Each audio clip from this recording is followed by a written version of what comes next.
가리기를 클릭하면 이렇게 광고가 감쪽같이 사라지게 됩니다. 핵심 포인트만 딱 요약을 해줍니다. 이걸로 하면은 좀 더 세밀하게 조정할 수가 있는데, 근데 문제는 이걸 별도의 설정을 하지 않으면 24메가픽셀로밖에 찍히지 않아요.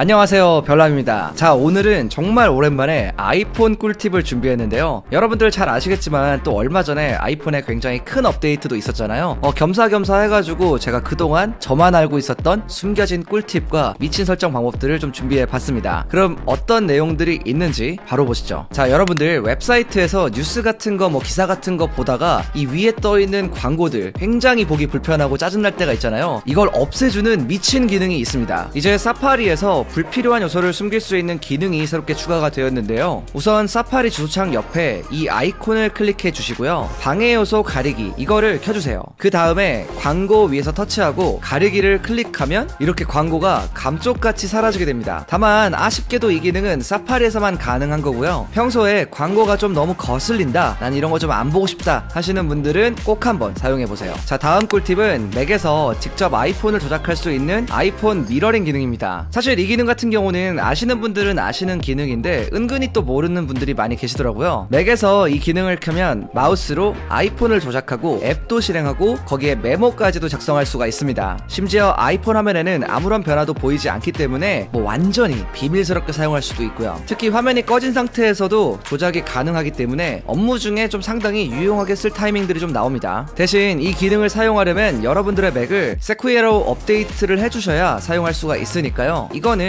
꼭 참고를 해주세요. 아이폰 16에는 스타일이라는 새로운 기능이 추가가 되었습니다. 이 스타일 버튼을 누르면 여러가지로 선택을 할 수가 있는데, 이거는 지금까지의 필터와는 좀 다르게 사진과 영상의 밝기나 색감, 온도 같은 이런 여러가지 부분을 굉장히 세밀하게 조절할 수가 있어요. 그리고 아래쪽을 보면 이렇게 패드도 있는데요. 이걸로 하면은 좀 더 세밀하게 조정할 수가 있는데, 이렇게 트랙패드를 좀 움직여보면 밝기나 색감, 온도까지도 조절할 수가 있고요. 확실히 뭔가 좀 더 직관적으로 잘 보이는 그런 느낌이 좀 나죠. 그리고 편집할 때도 마찬가지로 이런 트랙패드 형태로 여러분들이 원하는 색감과 이런 부분들을 맞춰줄 수가 있습니다. 이 기능을 활용하면 여러분들이 원하는 스타일을 찾는데 좀 도움이 될 수 있다, 이렇게 보시면 될 것 같습니다. 이제 아이폰 16에서는 컨트롤 센터를 자유롭게 커스텀할 수가 있는데요. 제어 센터에서 왼쪽 상단의 플러스 버튼을 눌러주시고요. 그러면 원하는 대로 아이콘들의 위치를 바꿀 수가 있습니다. 마찬가지로 지울 수도 있고요. 거기에 사이즈도 변경할 수가 있는데요. 또 아래에 보면은 제어 항목 추가 버튼 이게 있는데, 여기서 다양한 기능들을 추가할 수가 있어요. 이 중에서 앱 열기를 추가해보면 원하는 앱을 바로 실행할 수가 있습니다. 리스트를 보면 아이폰에 깔려있는 전체 앱들이 다 나오는데, 저는 팀앱으로 설정을 해놓고 사용을 하고 있어요. 여러분들도 자주 사용하는 앱을 여기에 세팅해 놓으면 좀 더 빠르게 내가 원하는 앱에 접근할 수가 있게 된다, 이렇게 알고 계시면 좋을 것 같고요. 그리고 페이스 아이디를 통해서 특정 앱을 잠글 수도 있습니다. 이건 저희 채널 오래 보신 분들은 좀 알고 계실 만한 기능이긴 하죠. 여러분들이 잠그고 싶은 앱을 길게 눌러준 다음에 여기서 페이스 아이디 요구를 선택하게 되면 앱이 잠기게 되고요. 아래 가리기 및 페이스 아이디 요구를 선택하면 아무도 걸면서 앱도 안 보이게 할 수도 있습니다. 아무튼 이렇게 해놓으면 페이스 아이디로 인증을 해야지만 앱을 사용할 수가 있게 되는 거고요. 여러분들이 정말 좀 프라이빗하게 가지고 싶은 앱들, 이런 것들은 이렇게 이중 잠금을 해놔도 괜찮을 것 같습니다. 그리고 은근히 자주 쓰이지만 잘 모를 수 있는 기능도 하나 업데이트가 되었는데요. 이번 iOS 18.5에서 새롭게 업데이트된 내용인데, 이 뒷면 탭 기능 아시죠? 이 뒷면 탭 기능이 작동이 되면 배너로 이렇게 표시해주는 게 생겼습니다. 설정하는 방법도 간단한데요. 손쉬운 사용으로 들어간 다음에 터치, 그리고 뒷면 탭으로 들어가시면 예전에는 동작만 지정할 수가 있었는데 이제는 배너 보기라는 항목도 새롭게 생겼어요. 이걸 켜주면 이제부터는 이렇게 뒷면 탭을 하면 앞에 배너가 딱 이렇게 뜨게 됩니다. 사실 이 뒷면 탭 기능이 유용하긴 한데 가끔 잘못 눌렀는지 좀 헷갈릴 때가 있잖아요. 그런 경우에 이제는 확인이 좀 쉬워졌다, 이렇게 보시면 될 것 같고요. 물론 이 배너가 거슬린다 싶으면 꺼버릴 수도 있는데 저는 켜두고 사용하는 거를 조금 더 추천드릴게요. 자, 이것도 역시 이번 18.5 업데이트에서 새로 생긴 건데요. 바로 새로운 배경화면인 이 프라이드 배경화면이 추가가 되었습니다. 자, 설정에서 배경화면을 추가할 때 아래쪽에 이 프라이드 카테고리를 보면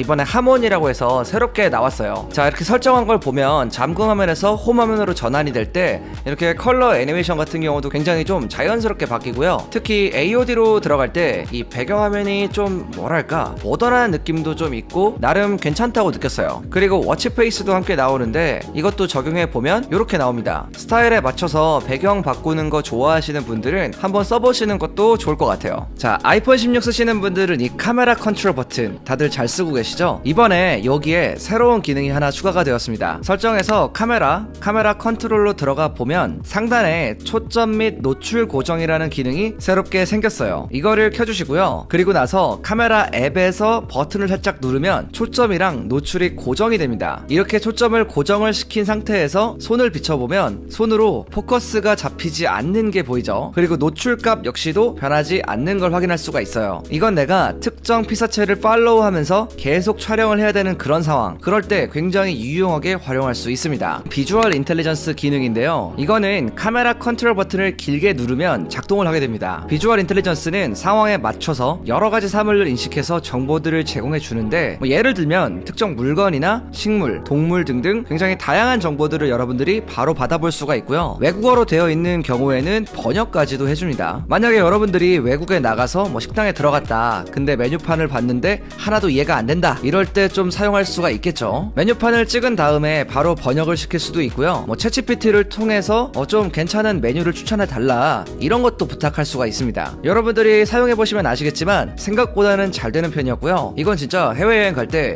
약간 여친한테 칭찬받을 수 있는 그런 느낌? 자, 이번에 iOS 18.4로 업데이트가 되면서 이제 국내 사용자분들에게 굉장히 반가운 소식이 또 하나 나왔는데요. 바로 나의 찾기 기능이 이제 국내에서도 사용할 수 있게 바뀌었습니다. 원래 기존에는 이게 사용이 안 됐었는데 이제는 여러분들 모두 다 사용할 수가 있게 되었어요. 사실 저같이 이렇게 애플 제품이 많은 분들은 이 나의 찾기 같은 기능이 굉장히 중요하거든요. 왜냐면은 제품을 잃어버릴 수도 있고 그럴 때 찾을 수 있는 길이 나의 찾기가 유일하니까요. 그래서 기존에는 이게 안 되다 보니까 굉장히 답답하고 불안한 마음이 있었는데 이제는 여러분들의 귀중한 에어팟이나 아이패드, 맥북 이런 것들을 다 찾을 수 있게 되었습니다. 제가 사용을 해보니까 전체적으로 작동은 아주 잘 되었고요. 먼저 나의 찾기 앱에서 여기 사람 탭을 들어가 보면 이제 여러분들의 위치를 가족이나 지인분들 이런 분들한테 공유를 할 수 있게 되었습니다. 그리고 기기 탭을 보면 여러분들이 등록해 놓은 여러가지 이제 애플 제품들을 다 확인할 수가 있고요. 그리고 이제 물품 탭으로 들어가 보면 여기서 이제 여러분들의 에어태그를 이용해서 물건을 추가해 줄 수가 있어요. 사실 에어태그 같은 경우는 기존에 대한민국에서는 나의 찾기가 안 되었기 때문에 굉장히 좀 저평가되었던 제품이라고도 볼 수 있는데 요번에 요 기능이 활성화가 되면서 굉장히 좀 활용도가 높아졌다, 이렇게 보셔도 좋을 것 같습니다. 자, 그리고 이제는 글쓰기 도구도 한글로 가능해졌습니다. 이건 메모 앱이나 메시지, 카톡, 메일 앱 등등 여러가지로 다 가능한데 내가 쓰고 싶은 문장을 쓴 다음에 전체를 선택해 주시고요. 그 다음에 글쓰기 도구를 클릭해 주면 되는데 그러면 교정, 제작성, 친근하게, 전문적으로, 간결하게 이런 것들이 나오죠. 교정 기능 같은 경우는 그냥 맞춤법 같은 거 틀린 거를 바로 잡아주는 기능이고요.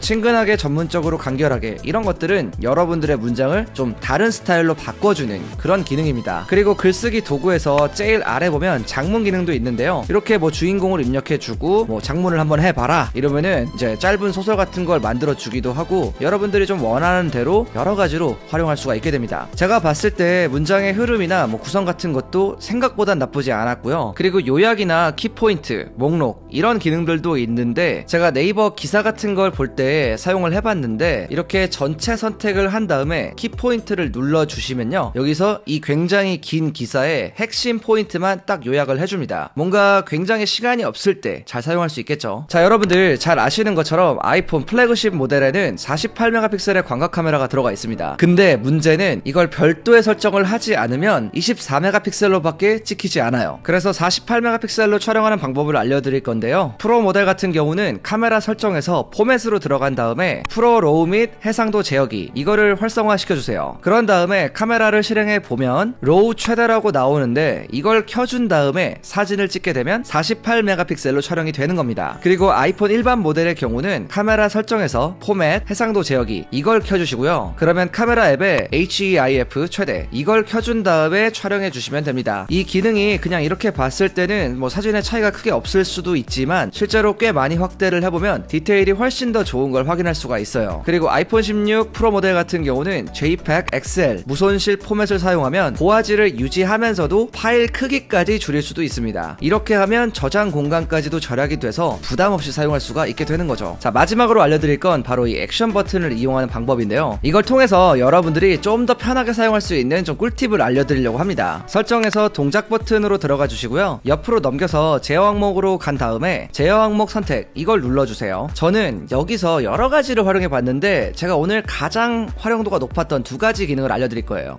먼저 첫 번째는 오픈 챗 GPT. 요걸 설정해 놓으면 액션 버튼만 누르면 바로 챗 GPT가 실행이 되니까 내가 챗 GPT를 굉장히 자주 사용하는 사람이다, 이런 분들한테는 엄청나게 도움이 될 것 같아요. 그리고 두 번째로는 네이버 검색인데요. 사실 뭐 대한민국 사람들 중에 네이버를 안 쓰시는 분들은 거의 안 계실 겁니다. 요거를 설정해 놓으면 이렇게 일일이 네이버 앱을 따로 켜지 않아도 한 번에 검색창까지 가게 되니까 저는 훨씬 더 빨리빨리 사용할 수가 있게 되더라고요. 생각보다 해놓으면 굉장히 편합니다. 자, 오늘은 이렇게 여러가지 아이폰의 숨은 기능들과 또 제가 사용해보면서 알게 된 여러가지 꿀 기능들을 좀 알려드렸습니다. 사실 여러분들한테 더 기능을 알려드리려고 제가 엄청나게 많이 사용을 해보곤 있는데, 아무튼 오늘 제가 알려드린 게 좀 베스트를 좀 모아놨다? 좀 이렇게 생각해주시면 좋을 것 같고, 여러분들 사용해보면서 궁금한 사항 있으면 아래 댓글에 남겨주시고요. 제가 오늘 준비한 영상 여기까지입니다. 지금까지 별남이었습니다. 바이.